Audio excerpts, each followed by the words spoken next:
Okay, good evening. Welcome to Geometry Lecture 14. This is following section 2.5 of Geometry Revisited, and it talks about the Simpson line.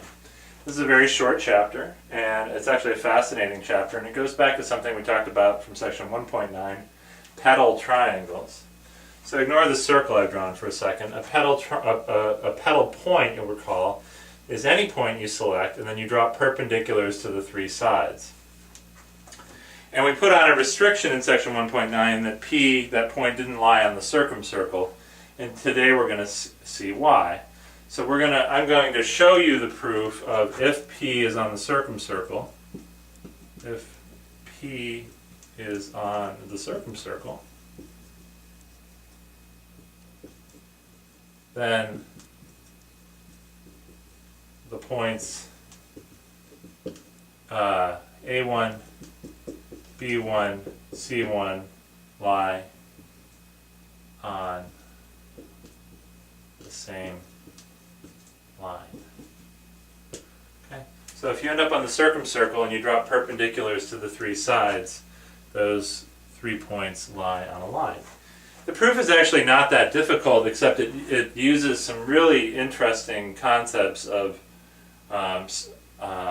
circles that circumscribe quadrilaterals, and they skip over a lot of the details in the book. I mean, they don't do anything wrong, they just assume you can sift through this quickly. So I'm going to do that. I'm going to do it hopefully not so quick, and hopefully it makes sense. This turns out to be, this line is called the Simpson line of the triangle. This is another concept you've probably not heard before. This is not the same Simpson of the Simpson's method that you learn in calculus.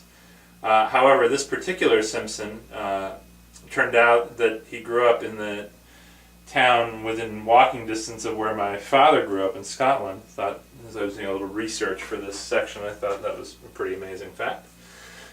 Okay, well, in any case, let's get going on the proof, and then hopefully this will be a pretty short lecture. So we're gonna say we picked a point P on the circumcircle. We've dropped perpendiculars, the perpendicular to the side A, to the side B, and to the side C, and we're going to show that they lie on the same line. So let's get going. The first thing I want to draw in is angle APC. And we're going to note one thing about angle APC, that it equals 90 degrees minus B. Angle APC equals 90 degrees minus B. Okay, why is that true? Well, I'll give you a second to think about it. Oh, sorry. It's not even remotely true. It's 180 degrees minus B. Sorry. Sloppy there for a second. Okay. That may be more true. Angle APC equals 180 degrees minus the angle B. And the reason that is the case is because angle B describes this arc in the circumcircle, and angle P describes the opposite arc in the circumcircle. Those two arcs have to add up to 360 degrees.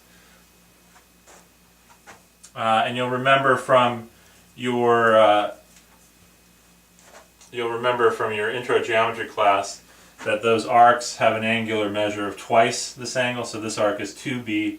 This would be 360 minus 2b, and this angle would be half of 360 minus 2b, so 180 minus b. So that's nice. Also note that a second angle, C1PA, C1PA1, sorry. Maybe I should draw that in a different color. Let me draw that in orange, although I can't find orange, I'll draw it brown. Maybe it'll look orange on the screen. Okay, so there's that angle there, C1PA. Now, this is a quadrilateral that can be circumscribed by a circle.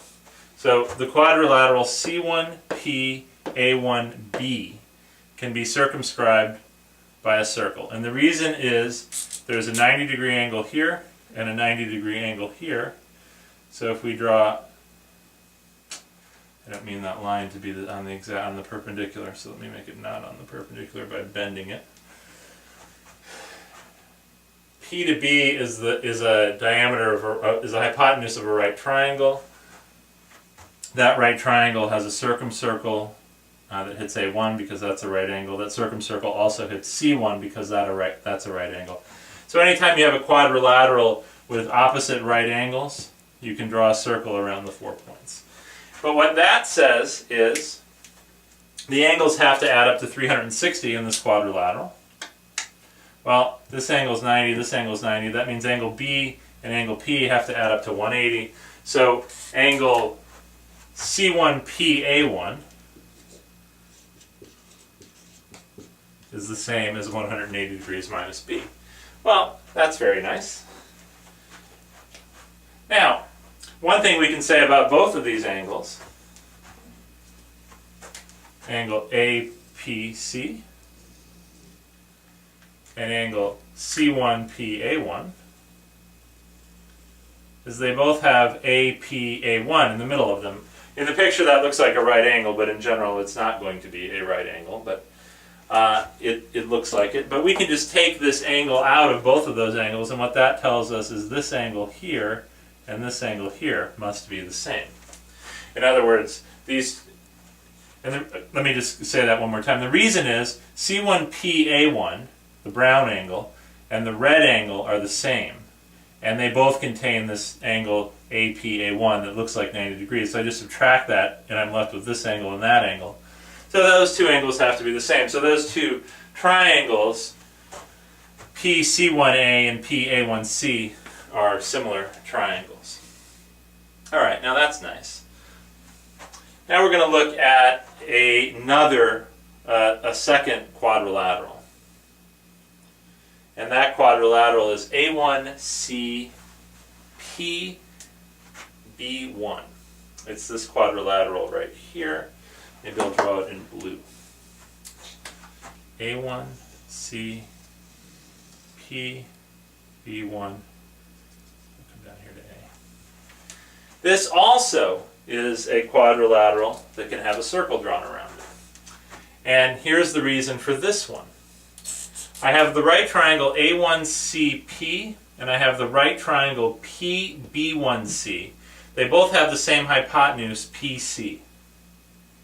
So this triangle here, PA1C, has the hypotenuse PC, and this right triangle PB1C has the hypotenuse PC.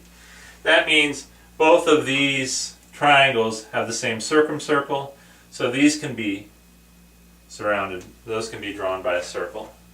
Sorry, those can be circumscribed by a circle. And that means angle A1PC, maybe I should draw that circle. Okay, pretend that's a circle.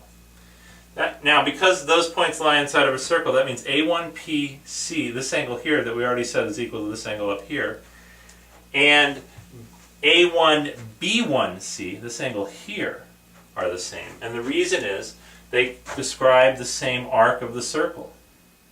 Okay? So A1B, A1B1C and A1PC have the same angle. Well, that's really nice. Finally, we're almost there. AC1PB1, this quadrilateral, better use a different color, how about purple, also can be circumscribed by a circle. Not as big of a circle.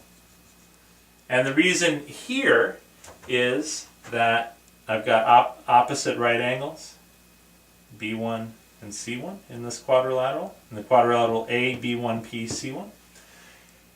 And this right angle gives me a triangle here.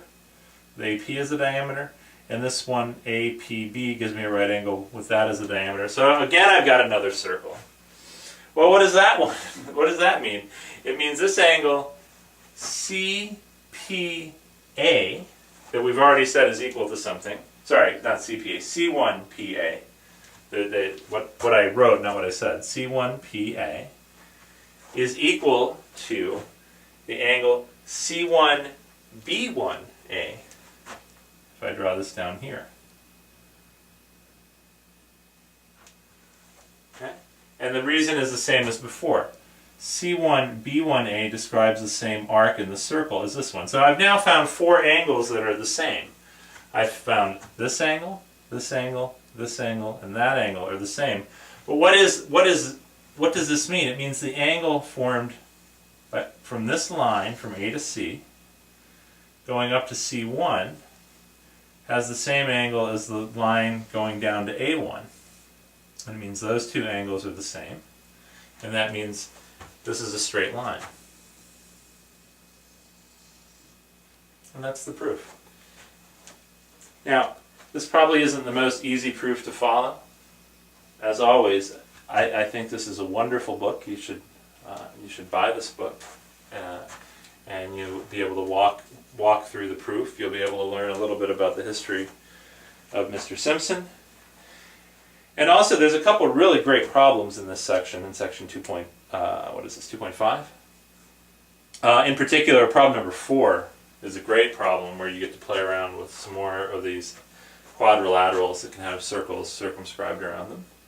So that's it. This is a neat little thing called the Simpson line. I don't know if we're going to encounter this ever again, but it does explain why in the section on pedal triangles that we said you can pick the point P anywhere except on the circumcircle, because when you pick it on the circumcircle, the points that you get by dropping perpendiculars A1, B1, and C1 are actually on a straight line. So there you go. There's section 2.5. Thanks for watching.